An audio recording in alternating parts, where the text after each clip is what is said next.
Hey guys, and welcome back to Harry's Herpetological Adventure. I've just returned back from the first ever From the Darkness into the Light conference hosted at Drayton Manor by both Advancing Herpetological Husbandry and the BHS, British Herpetological Society. We're going to be looking through some of the talks and workshops that were given over the two-day event, because some of you guys, obviously AHH members and generally my subscribers, weren't able to make the event. In this episode, we're going to be watching Francis Cosquieri's workshop on how to create your 3D backgrounds for your vivariums.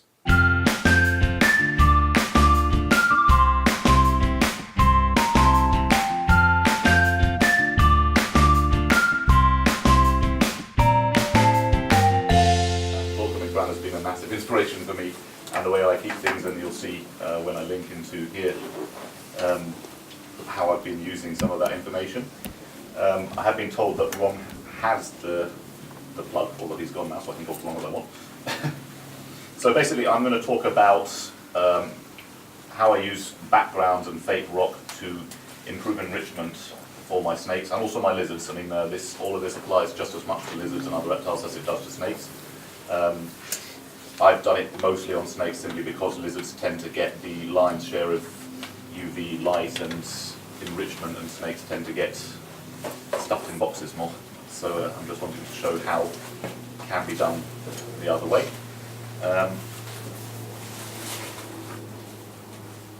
Or, as those who know me also will show me just how I like to make mess.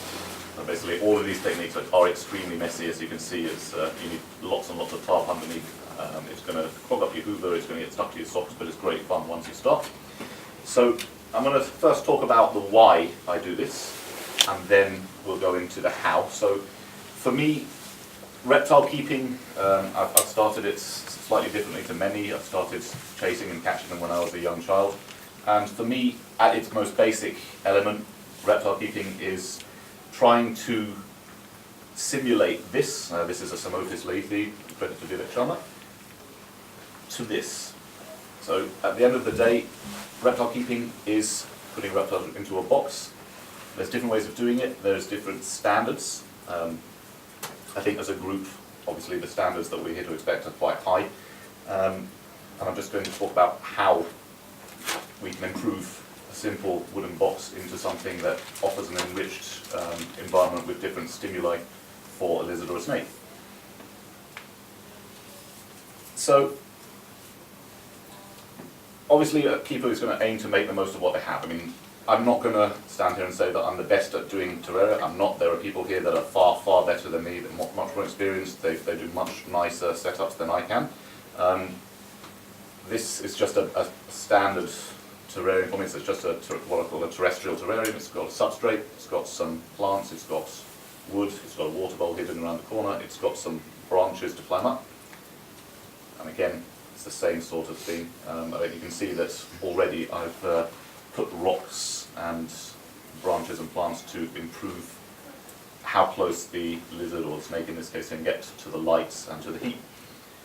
And again, this is a Dion's rat snake, one of my favourite species. And again, they're nice setups. You know, they're very enjoyable to look at, but having seen what others have been doing online over the years, for example, there was a fellow called Pendragon on RFK who did some absolutely wonderful builds with his bearded dragon. It inspired me to make more of what we have inside the box for several reasons. Simply because you can improve not just the enrichment, you can improve the exposure to light and heat at different levels, but simply you can increase the amount of surface area that the animal can utilize and, you know, give it more room to roam over.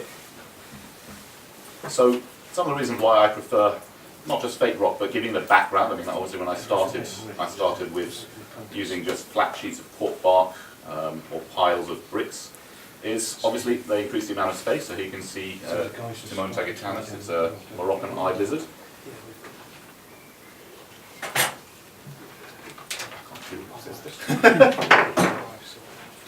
So it offers more hiding places, more surface area, more places. So you can see there are various crevices along this rock wall at the back on each side. This is Samophis Shokeri sand racer. again, you can increase the hiding places, another Geo's rat snake, and because these are actually integrated into the wall itself, it's maximising what you get for the size of the terrarium that you use. And tying into what Fran has just spoken us through, it's very, very helpful in making use of the drop-off in UV from overhead bulbs. So as you've seen on the graphs there, at different heights, you've got different UV index. So this photo shows fairly well, in just a small tank, you've got an area of shade underneath the rock. You've got cracks where the snake can hide with some UV exposure, and then you've got a great bright basking spot at the top. In fact, this particular setup has two T5s at 6% and 12%, so the cam filter is actually on it. It's actually a lot brighter than this. The snake in there is a Platyceps carolini. It's a type of sand racer that lives in the Sinai Peninsula, Egypt, and the Middle East, and they live at extremely high temperatures. They again, as Fran alluded to earlier, they don't necessarily come out midday, but they're still found at rather high UV indices, up to 6 or 7, possibly more. I mean, I've found different species of Platyceps out even under UV 8. So what this does is it lets you vary the amount of UV index that you get across the enclosure and let the animal choose for itself how much it exposes itself to. In other words, it allows the animal to have choice. And again, this is another type of whip snake, or horseshoe whip snake. It's a very special species to me, as it's one I grew up catching. It was actually the first snake species I ever encountered in the wild. Now, many ask, what is the point? Well, we know that reptiles do choose different stimuli independently. So, for example, based on experiments done on corn snakes, on American rat snakes, on chameleons, on agamids, on iguanas, we know, for example, that the snakes and the lizards will regulate heat independently from light.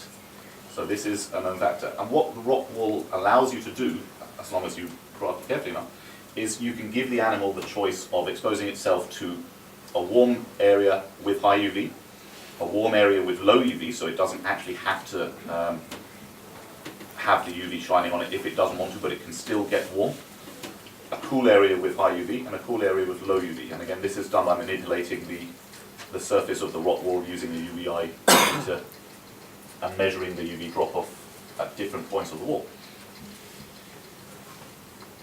Again, there are many ways of keeping up. I've never said that my way of keeping is better or is the only way of keeping, but I've never been a by-the-numbers keeper. I don't believe in care sheets where you say this snake has to be kept at this temperature, 30 degrees, and this snake has to be kept at 26 degrees, this lizard has to have a temperature of 35 degrees, because that's not how reptiles thermoregulate. Reptiles move backwards and forwards throughout the day as they forage to top up heat.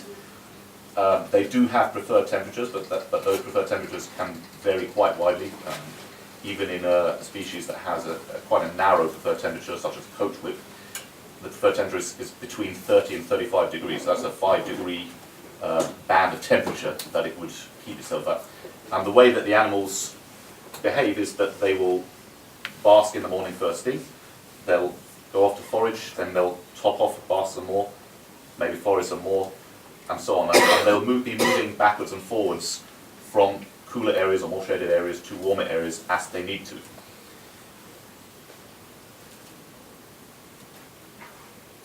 So, just as an example, using a temperature gun, showing how in a small terrarium, that terrarium is the same size as the ones I've got over there, which I'll show you in more detail later.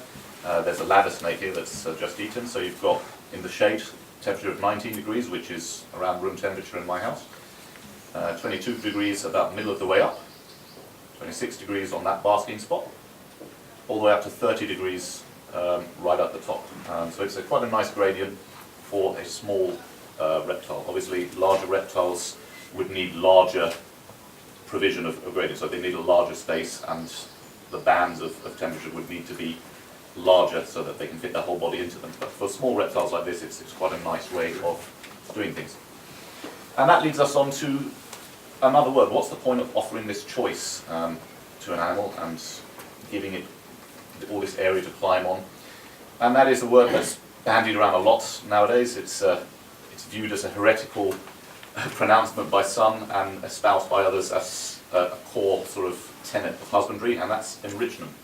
And I think enrichment needs to be touched on today of all days, simply because I think a lot of people don't necessarily grasp exactly what it means. I think a lot of people tend to anthropomorphize their animals and what they need, or view the idea of enrichment itself as anthropomorphism. But really it's not. Enrichment is basically just allowing the animal to perform behaviors by offering it different stimuli, and the more stimuli that you offer it, the more behaviors that it can display. Burghardt, who is one of the scholars who's performed a lot of experiments on snakes in particular, Pantherophis, corn snakes and rat snakes, his pronouncement was that captivity, no matter how enriched, is deprivation. You'll never get a fully wild environment in an enclosure, and that's fine. We know this, we'll never do it. What we have to do is offer as much as possible within our means to allow the animal to display as many behaviors as possible, and that's it's quite doable. So again, here's a definition. So it's to enhance the quality of captive animal care by identifying and providing the environmental stimuli necessary for optimal psychological and physiological well-being. So some of the different stimuli that have been identified, and again, these have been tested by far more learned men than me, such as Burghardt, Ferguson. Thermal, so simply heat, is probably one of the most potent stimuli, most potent forms of enrichment for a reptile, simply because of their biology. Light, so again, for example, UV, it has been shown to affect the behaviors of reptiles that have been tested on it. Feeding, so prey selection and hunting, another strong behavior. The addition of objects, olfactory cues, so there's an interesting experiment where tea bags and pieces of paper wrapped in blood of chicken have been put into python enclosures in a Chinese zoo, and it's elicited all sorts of behavior. And visual stimuli. And of all of these, of the 5 tested, not including light, because that wasn't actually tested in this particular experiment by Ferguson, the 2 most important forms of stimuli were found to be thermal and feeding, so heat and food, which is it's fairly common sense, really. And this was actually done on leopard geckos and also on American rat snakes, I believe. So my talk is going to concentrate on heat and also light as another form of stimuli, and how we can manipulate those using these backgrounds to provide some environmental enrichment. Of course, there are other ways of doing it, but this is just one way.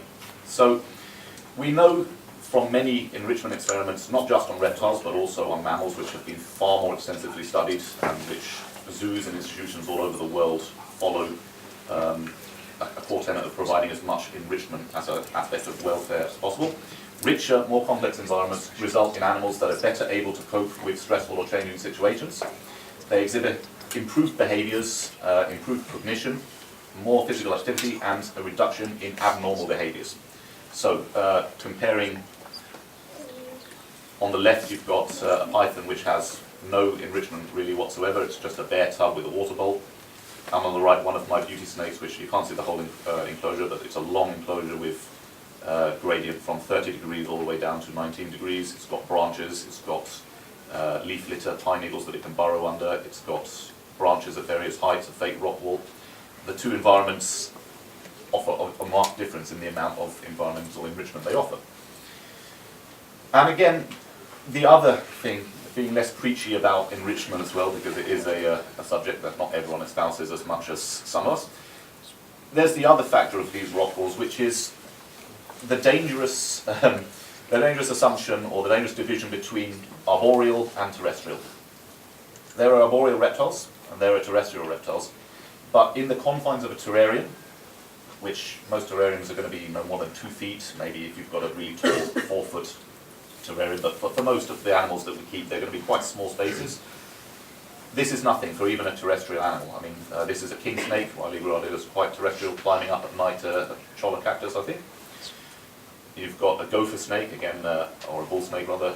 Again, it's regarded as a terrestrial animal, lives down rodent burrows, hunts across floor, climbing up to get some swallows or martins, some here and there. And it's climbed under a bridge to get to these nests, and it's managed to actually eat the young. really interesting set of photos. Again, you've got a corn snake. Again, it's a very widely kept pet. I mean, some people seem to think they're terrestrial. They're actually semi-arboreal. They will climb quite a lot. And they'll even enter houses and pump houses and barns.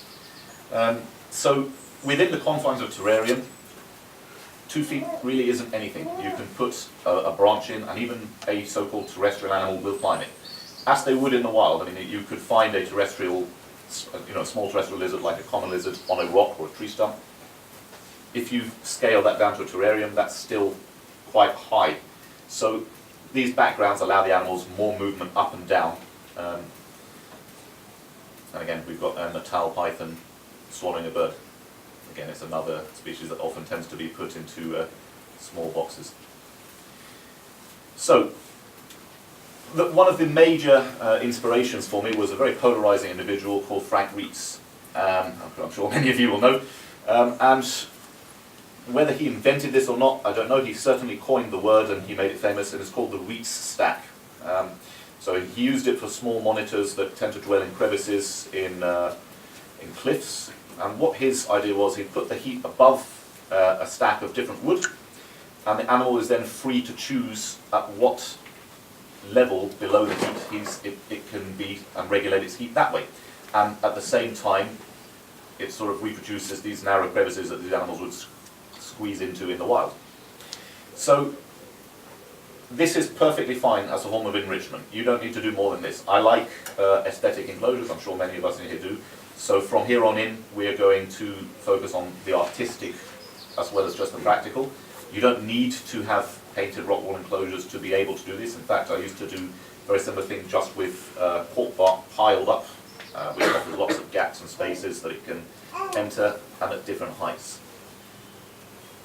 So, some of the different examples of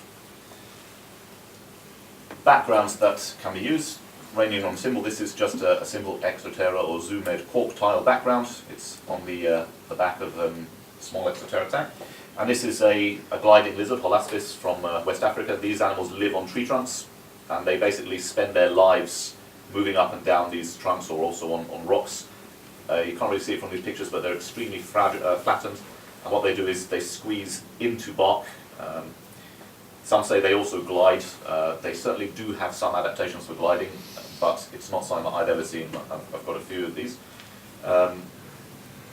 So this is the very basic form of background that you can put. It's great for lizards, because lizards, obviously having legs, can climb and hold on to them. For snakes, certainly snakes can climb, but unless you're pointing the light at the back of the wall, it doesn't necessarily offer them that much opportunity to regulate their heat, because they're too busy sort of balancing against the wall. One exception to this would be flying snakes, Cosquieri, which have a double row of keels on their ventral scales, and they use that to actually climb the trunks of trees, and mine actually enjoy curling up on the side wall itself, and they'll actually sort of hang there, curl up. It's quite an interesting sight to see. Moving on, we've got,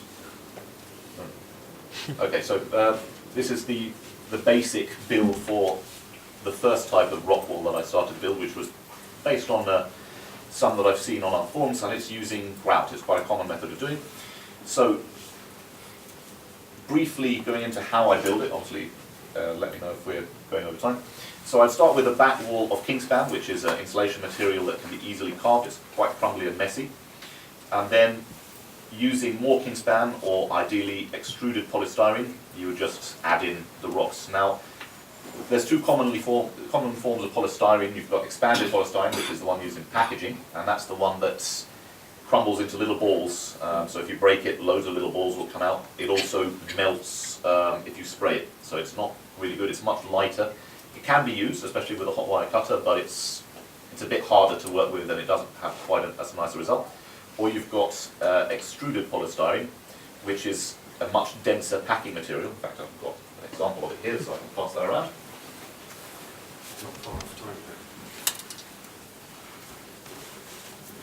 So it's just a tough piece of polystyrene. It can be carved much more easily. So you build up the wall like so. You fill it with filler and glue, and then you would cover it in grout. Now this is an extremely laborious method. You would cover it with maybe 10 or 12 different thin coats of grout to make sure that it doesn't crack. And then what I did is I coloured the grout itself with different shades of paint, and then dry brush a lighter grout on top. It has a nice effect, but what I found is that it crumbles quite a lot. So, we're going to finish your time? 5 minutes. Okay, so another commonly used form is spray foam. This is black foam. You basically spray the insulation foam into the shape of a wall. What I did was cover it with papier-mâché, as I didn't like the look of just covering it with glue and sand, as some people do. And then on top of that, my little innovation was the bog roll, which is just use untextured toilet paper with PVA glue, cover the whole thing with 2 layers of that, and if you want, put some chippings and sawdust in between, and that makes a nice texture. And then you can paint it, and you end up with quite a nice effect. I'd like to say thank you very much for watching, guys. There were some great talks at the event. I hope you do check out the Advancing Herpetological Husbandry Facebook page. The link is in the description. Otherwise, make sure to subscribe and check out the rest of this playlist for all the other talks from this event. As I said, I hope you do subscribe to check out the rest of my videos, as we've got some cool stuff coming up, especially when I get into the swing of things, because summer's coming right up. Thank you very much for watching, guys, and I'll see you on the next talk. Goodbye.